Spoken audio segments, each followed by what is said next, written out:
Good evening everyone. Welcome to Gradeup's MBA Prep channel. So today I am going to discuss about how to maintain your accuracy and speed in Maharashtra CET examination, right? So be it these are the guidelines that you should be following in any of the examinations, right? But especially in an examination like CET where speed is required, what are some of the things that you should keep in mind, right? So that you derive the maximum out of it. Because if you talk about some of the examinations, like if you talk about ZAT, CAT and all those examinations, you have plenty of time. You can afford to make mistakes. However, in an examination like CET, wherein you have to attempt 200 questions in 150 minutes, right? So 200 questions, 150 minutes. Okay, it's way too much. Okay, so here what matters is speed. Speed matters the most. So if you are quick enough to grab questions, you can do much better than others.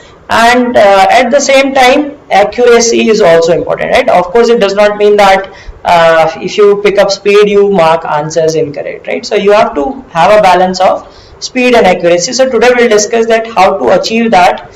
Okay, and what are the things that you should have some presets in your mind, and you should be coming with the examination key. I'll be starting with this and then following this path, and if this thing does not work out, what to do next, right? And all those stuff. Okay, so this is our YouTube schedule on our channel. So if you subscribe to our channel, you can view all these videos at these respective timings. Okay, and we have these batches for CAT 2021 and 2022 going on. If you wish to enroll in the same, you can do so. So first thing is, before entering the examination hall, since there is no sectional timing, right? So you are open to shift to any of the sections. The first thing is that you should have the order of sections in your mind, right? So, and that will be different for everyone, right? I'm not saying that you have to follow a particular rule, right? It could be that maybe I'm good with quant, I start with quant and then I go to LR and then I go to VA, then abstract reasoning. Okay, there could be some other person who could start with, let us say that person says, no, I'm good with LR, I should do LR first, and then verbal, then abstract, and then quant. The third person could have like some person who is good with verbal will start with verbal, and then let's say logical reasoning, then abstract, then quant, or any order, right? So anyone could have any of the orders, right? So that depends on person to person. Now these things you will get when you solve ample number of mock tests, right? So when you appear in multiple mock tests, you know that what is your strength and weakness, okay, which I might not be able to tell you. Okay, so you must have identified by now, and the more practice you do, you will definitely know that this is my strength and this is the section which I like doing. I have high accuracy in this, right? So remember that the section where you have a better speed, right, and better accuracy, the combination of both, you should start with that section. So Vaibhav, as I just said, that there is no ideal order, it depends on person to person, right? Maybe you are good with quant, go ahead with quant section first, right? So this should be something that should be in your mind before you enter the examination hall. So as soon as you see the question paper, you start with that section. The reason being, since that is your forte, you are going to attempt a lot of questions correct in that section in lesser time, and that will boost your confidence. On the other hand, if you start with a section which is not your cup of tea, then definitely you are going to struggle in the beginning, and then you will feel the pressure upon you. Okay, so this is the best thing, right? Then the second most important thing is pick the low hanging fruits first. So no matter which section is your strong or weak section, right, in all sections you will know certain type of questions to do, right, which you can easily pick up. So for example, if I talk about quant section, the number series, right, the approximation, right, maybe the quadratic equations, these are some easy questions which are generally easy for all of you, right? So these are some questions in quant. Maybe in logical reasoning you can call inequalities, right, syllogisms. Maybe some of you might be good with directions. So again, that will depend on person to person. These are some of the generic topics which I believe are easy for everyone, so I have mentioned those. Maybe in verbal you find grammar questions easy. Maybe you have very strong grammar, right? So you find grammar questions easy because there you know or you do not, right? It's not like a reading comprehension that you have to read the entire passage. You just have to read a sentence and spot error, right? Or you have to replace the words, or maybe some vocab based questions which you know, suppose your vocab is strong, so you see that there is a passage they have asked a few questions on vocab and your vocab is strong, so just go ahead with those. So what happens in these is less time, more score, isn't it? So as I said that, see, you do not get marks for attempting a difficult question, isn't it? At the end, all questions carry equal marks, right? So they don't judge you that did you attempt the most difficult question of the paper, right? You do not get any bravery award for that. What you get awarded for is the marks that you score, right? So always try to pick in each section. You must be knowing that which are the topics that you find easy in each of the sections. Start with those particular topics, search for those questions in the examination, and then do away with them, so that you have that confidence that in lesser time you have attempted more number of questions, and that too correctly.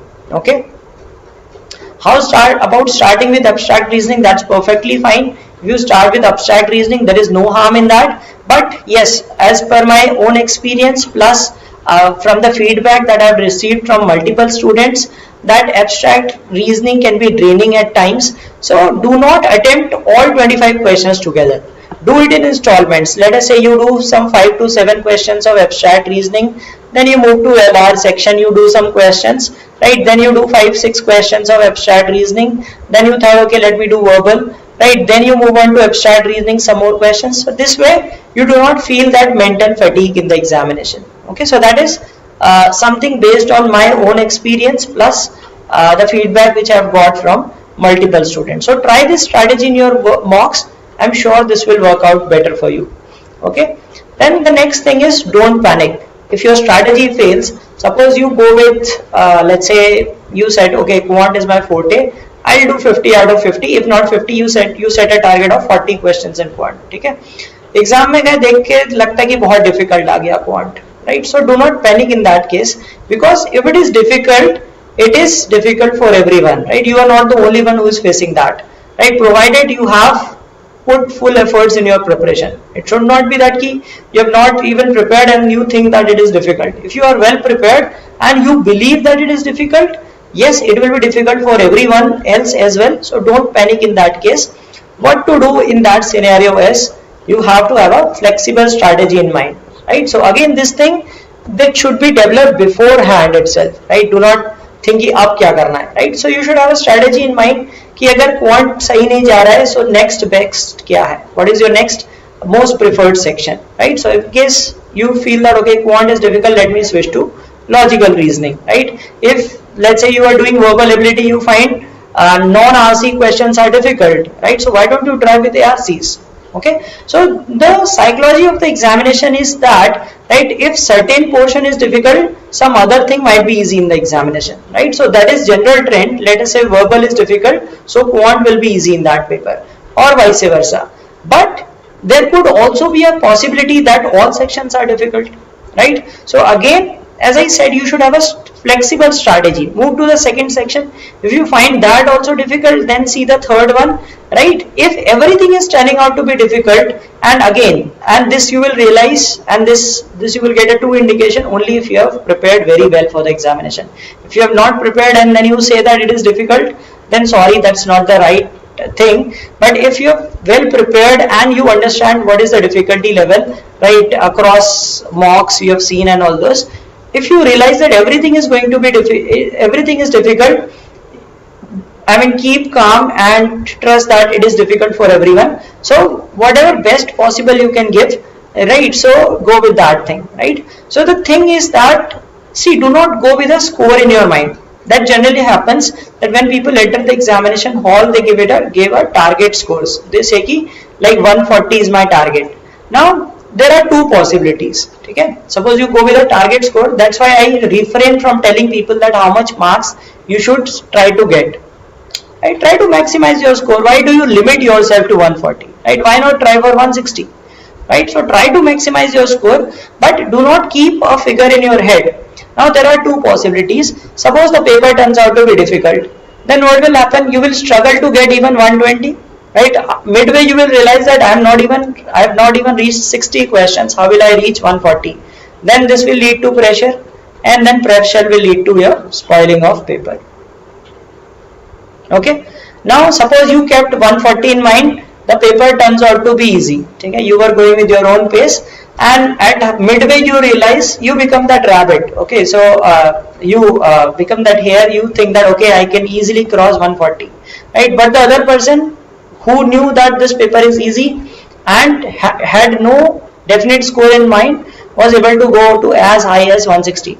Now you are left with 140, but then you say that okay, so you get a low rank this time because the paper was easy. So that is why never go with a figure in mind. Try to give your best, okay, and as per the paper, like when you realize that this paper is going to be difficult, switch to sections, among section, intersections, all possible ways you try to figure it out what is the best possible solution and maximize your attempts. Okay, so if you have chosen a set and are stuck midway, okay, so that is another good question. If you are stuck midway, what to do? So even if you have spent some time on a set, please look at the questions, right? In case, let's say there was a question of there was a set of 5 questions, you were able to crack half of the set. So please have a look at the questions. Maybe you could answer 2 or 3 questions out of it. But even if you are able to answer one, that is better than answering none of the questions. So make sure that if you are leaving a set behind, please see the questions, right? You never know how many of them you could do with that half attempted set. Okay, now avoid speed breakers, right? So don't fall in love with any of the questions, right? So don't let your ego come in the examination that no, I am a quant god, I used to get 50 out of 50 in all the mocks, how can I not get beyond 45? Alright, just leave this, right? So maybe that if the question is tricky, maybe your mind is unable to comprehend that question, right? So just skip it, right? So whenever you feel that you are struggling with a particular question, there are plenty of questions. I said that there are 200 questions, right? It is not that you are able to no one is able to reach that score, right? Even in the easiest of the papers, the highest score might go up to 170, 175 or maximum up to 180, right? No one is going to touch 200 questions, right? So believe that if you are unable to tackle a question, just skip it, move ahead. There are plenty of other questions to attempt. If you are unable to do a complete set, if you are unable to do, let's say 20 questions also, just skip those, move ahead, right? Do whatever you can in the given possible time. So basically avoid, wherever you feel that it is consuming time, just avoid the questions, move ahead, because there are plenty of questions there. Okay, next is spare time for flukes. So you know Maharashtra CET has no negative marking, right? Unlike many of the examinations, there is no negative marking. So this fact you should be knowing clearly, and you should keep at least 5 minutes to mark flukes, right? You can even keep 10 minutes also, depending on the number of attempts that you are making, right? Keep at least 5 minutes. What I'll tell you this, how does it help? See, if you have, let us say you have attempted 140 questions with high accuracy, you are expecting ki 140 में से 130, 125, 130 that you will be able to score. Okay? Now you are left with 60 questions and 5 minutes. Of course, you cannot solve 60 questions in 5 minutes, isn't it? Okay, so now you know that okay, I can mark randomly 60 questions. How much time you need per question? 5 seconds. ठीक है, question देखना है, किसी भी option में mark करना है, right? So by law of probability, right, there are 5 options, so by law of probability you should get 12 correct, isn't it? Right, so by law of probability you should get 12 correct. So if you have moderate luck, you should be able to score you should be able to scale your score by 12 marks. So you should be able to get somewhere around, suppose you were getting 125 to 130, you can end up in the range 137 to 142. Definitely you could not have attempted 12 questions in 5 minutes. ठीक है, suppose you are unlucky, ठीक है, तुम्हारी किस्मत हमेशा खराब रहती है, ठीक है, still I believe that 4-5 तो will work ना, 60 तुक्के मारोगे, 4-5 तो सही होंगे, इससे बुरी क्या किस्मत होगी, ठीक है, still you will end up like if you get 5 correct, right? So you will, instead of 125, you will end in 130. Maybe you were not able to do 5 questions in 5 minutes, right? But that will enhance your score. And suppose you have lady luck that day with you, right? और क्या पता चला कि तुम्हारे 20 सही हो गए, ठीक है? ये नॉर्मल जो प्रोबेबिलिटी का लॉ ऑफ एवरेजेस है वो कहता है कि 12 सही होंगे, बट कभी क्या पता किस्मत अच्छी हो उस दिन, ठीक है? उस दिन तुम्हारा ही नाम लिखा हो एग्जाम में, so you can reach up to 145 to 150, तो उसमें तो जेबी क्रैक हो जाता है. जनरल एग्जाम की बात कर रहा हूँ, right?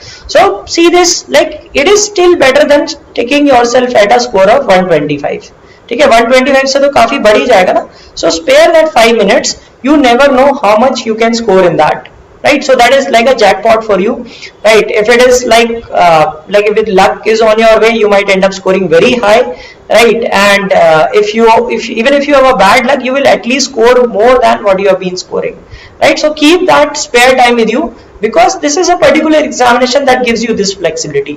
You won't be applying this strategy to an examination which has negative marking, but whenever you have an examination where there is no negative marking, keep this thing in mind that you should never leave any question unattempted.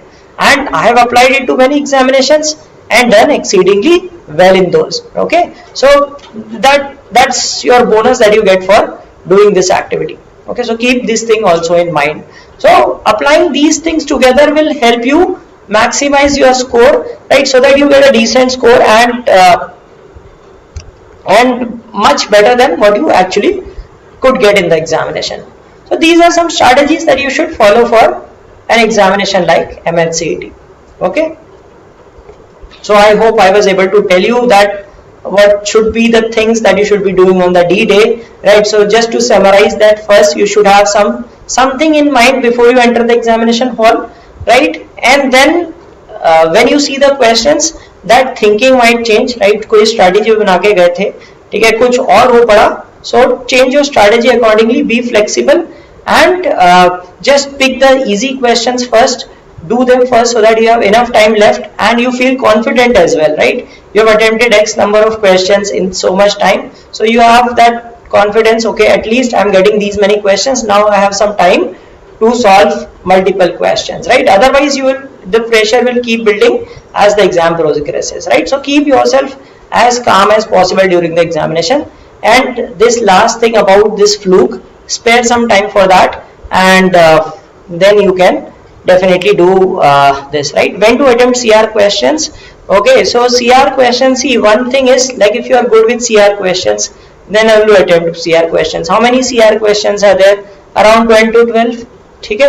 अगर बहुत time लगता है तो ये 10-12 question करने ही क्यों है? You still have 190 questions in the paper.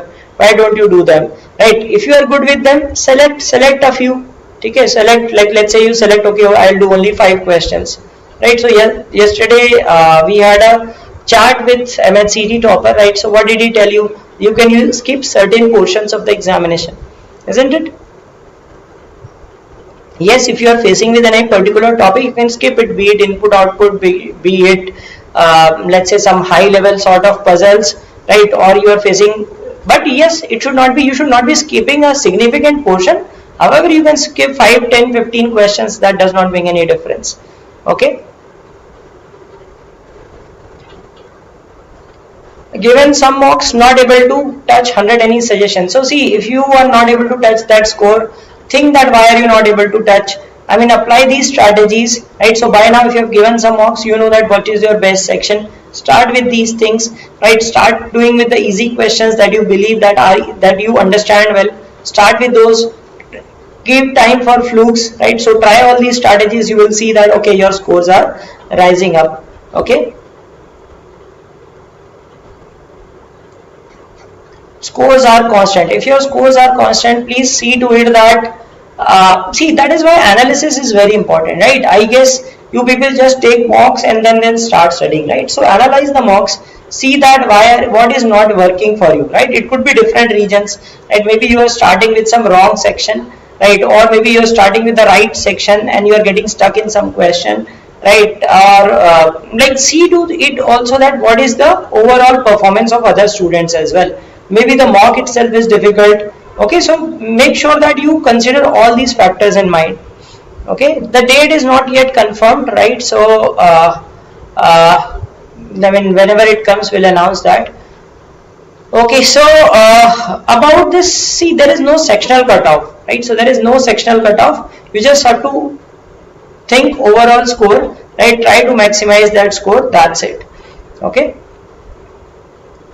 Alright, so if you enjoyed this session, if you really found these tips helpful, please don't forget to like the session. And these are our mentors at Gradeup who prepare you for all these MBA entrance examinations. They themselves are expert in their field who have cracked multiple examinations, scored heavily in their respective sections. And we have launched a batch, third batch for SNAP, NMAT, CMAT, TISNET. Right, so if you are preparing for these examinations, you wish to enroll in these courses, you can get Gradeup Super subscription and enroll in these courses. Okay, so best source of CR. Okay, best source of CR I would say is GMAT material. Right, there is no better source than that. Right, you get a lot of questions online. Right, there are some forums. Right, like you can search for them online. You get a lot of questions on CR for that. Okay, so Swati, as I said that these cutoffs and all depend on the difficulty level of the paper. Sometimes the paper turns out to be difficult, so cutoffs would go low. So never keep any number in mind that I want to attempt these many questions, right? So try to maximize your score and leave the rest off to the result day, right? So then you will get to know, okay, what you actually end up getting it. Okay. If you are getting 110, yes, it will be possible. Why won't it be possible? Right, so it is a different day, different examination. Maybe the mocks you are giving are difficult in the actual paper. Okay, so trust yourself, right? Work hard in your preparation and follow these advices which I just gave you. Hopefully you will do good in the examination and get into your dream B school. Okay. Alright, so thank you for watching this video. Have a great night. Goodbye.